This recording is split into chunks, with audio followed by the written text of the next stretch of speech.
নমস্কার বন্ধুরা, শস্য বিমার টাকা ইতিমধ্যেই কৃষকদের ব্যাঙ্ক অ্যাকাউন্টে ঢুকতে শুরু করেছে এবং এই টাকা দেওয়া নিয়ে কিন্তু একটা সমস্যাও তৈরি হয়েছে।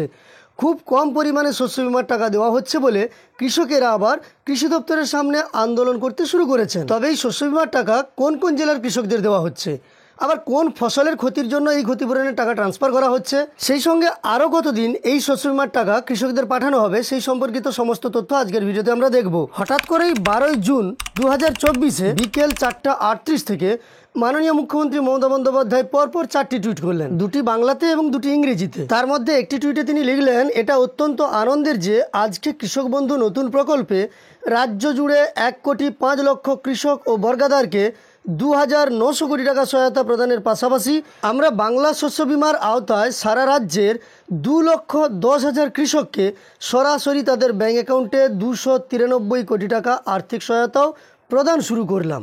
এখান থেকে আপনাদের কমেন্ট শুরু হয়েছে যে সারা রাজ্যের যেহেতু 2,10,000 কৃষককে তিনি আর্থিক সুবিধা প্রদান করবেন, তাহলে আপনি এই টাকা পাবেন কি না, কোন কোন কৃষককে এই টাকা দেওয়া হবে।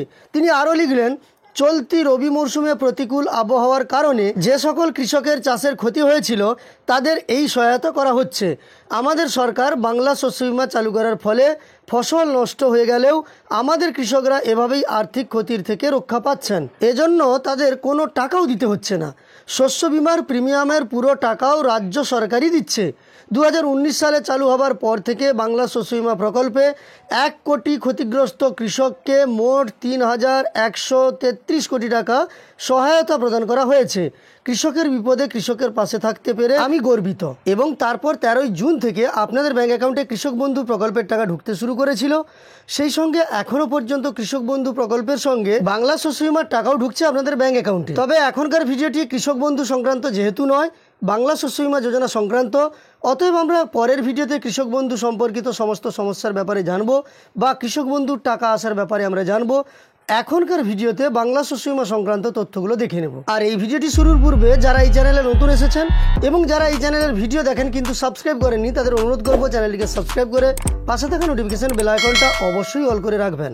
এ নিয়ে জনপ্রিয় একটি সংবাদপত্রে একটি প্রতিবেদন প্রকাশিত হয়েছে, যেখানে জানানো হয়েছে বিমার ক্ষতিপূরণ বাবদ কম টাকা পাওয়ায় ক্ষোভে ফুঁসছেন পূর্ব বর্ধমানের বিভিন্ন এলাকার আলু চাষিরা।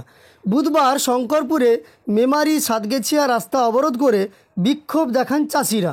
তাদের দাবি, কয়েকটি এলাকায় কম পরিমাণ জমি অতিবৃষ্টিতে ক্ষতিগ্রস্ত হয়েছিল, সেই এলাকার চাষিরা বেশি ক্ষতিপূরণ পেয়েছেন।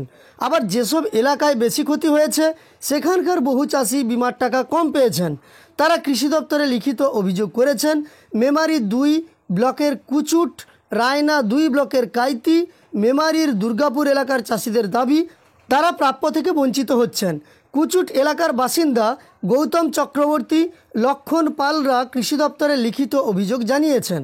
তাদের অভিযোগ, টাকা খরচ করে বিমা করা হয়েছিল, অর্থাৎ এখানে যেটা বোঝা যাচ্ছে আলু চাষের ক্ষেত্রে কিন্তু শস্য বিমার টাকা দেওয়া হচ্ছে। এই সংবাদ থেকে আমরা অনেকটাই স্পষ্টভাবে জানতে পারলাম ন্যায্য ক্ষতিপূরণ পাওয়া যায়নি, এলাকার চাষিরা সমস্যায় পড়েছেন। এবার জমিতে দুবার বীজ রোপণ করতে হয়েছিল, তারপরও ফলন ভালো হয়নি, অনেকের চাষের খরচও ওঠেনি। বিমার টাকা না পাওয়া গেলে চাষিদের সমস্যায় পড়তে হবে। অন্যান্য এলাকার চাষিরা যথেষ্ট ক্ষতিপূরণ পেয়েছেন। এদিন মেমারিতে রাস্তা অবরোধে সামিল হয় কৃষি ও কৃষক বাঁচাও কমিটি। তাদের দাবি, বিমার টাকা দেওয়ার ক্ষেত্রে স্বজন পোষণ করা হচ্ছে। আলুর উৎপাদন কমে যাওয়ায় বহু চাষির দেওয়ালে পিঠ ঠেকে গিয়েছে। বর্ষার মরশুমে চাষ করার টাকা তাদের কাছে নেই। তারা বিমার টাকা পাওয়ার আশায় ছিলেন, কিন্তু বহু চাষির স্বপ্নভঙ্গ হয়েছে। বিমা থেকে অল্প টাকা পেয়েছেন, কেউ কেউ আবার যা প্রিমিয়াম দিয়েছেন তার থেকে কিছুটা বেশি টাকা পেয়েছেন। কৃষি দপ্তরের দাবি, সমীক্ষা করেই ক্ষতিগ্রস্ত জমির তালিকা তৈরি করা হয়েছিল। আধিকারিকরা নিজেও জমি পরিদর্শনে গিয়েছিলেন। আগে স্যাটেলাইটের মাধ্যমে ক্ষতিগ্রস্ত জমি চিহ্নিত করা হতো, তাতে নানা রকম ত্রুটি দেখা দিত। সে কারণে এবার আধিকারিকরা সরজমিনে মাঠে যাওয়ার সিদ্ধান্ত নিয়েছিলেন। এক আধিকারিক বলেন, চাষিদের অভিযোগ খতিয়ে দেখা হবে, তবে সব জায়গায় সমস্যা হয়নি। 3-4টি পঞ্চায়েত এলাকার চাষিরা অভিযোগ জানিয়েছেন, তা খতিয়ে দেখে পদক্ষেপ নেওয়া হবে। পূর্ব বর্ধমান জেলা পরিষদের মেন্টর মোহাম্মদ ইসমাইল বলেন, কুচুট এলাকার চাষিরা আমার কাছে লিখিত অভিযোগ করেছেন, কৃষি দপ্তরের সঙ্গে কথা বলেছি, তারা বিষয়টি দেখার আশ্বাস দিয়েছে। ক্ষতিগ্রস্ত চাষিদের ন্যায্য ক্ষতিপূরণ পাওয়া উচিত। পূর্ব বর্ধমান জেলা পরিষদের কৃষি কর্মাধ্যক্ষ মেহবুব মণ্ডল বলেন, কয়েকটি এলাকায় সমস্যা হয়েছে, আধিকারিকরা চাষিদের সঙ্গে কথা বলেছেন, কোনো চাষি বঞ্চিত হবেন না। সরকার সবসময় চাষিদের পাশে থাকে। কৃষি দপ্তর সূত্রে জানা গিয়েছে, চাষিরা বিমার টাকা পেতে শুরু করেছেন।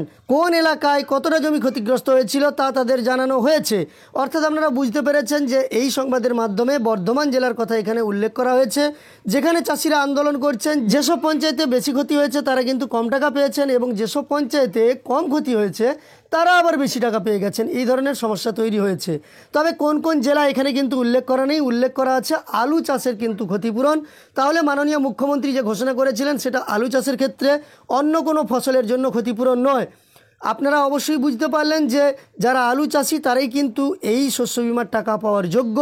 অন্যান্য ধান কিংবা অন্যান্য শস্যের যারা চাষি তারা কিন্তু পাবেন না। আপনাদের এটা নিয়ে অনেকটা ডাউট ছিল, তাই আপনাদের ডাউট বা সমস্যার সমাধান করার চেষ্টা করলাম এই সংবাদের মাধ্যমে। এই সংবাদটি আপনার উপকারে এসে থাকলে একটি লাইক করে আমাদের উৎসাহিত করবেন। সেই সঙ্গে আরও এই ধরনের তথ্য পাওয়ার জন্য চ্যানেলটিকে সাবস্ক্রাইব করে পাশে থাকা নোটিফিকেশন বেল আইকনটাও অল করে রাখবেন। ভিডিওটি শেষ পর্যন্ত দেখার জন্য অসংখ্য ধন্যবাদ।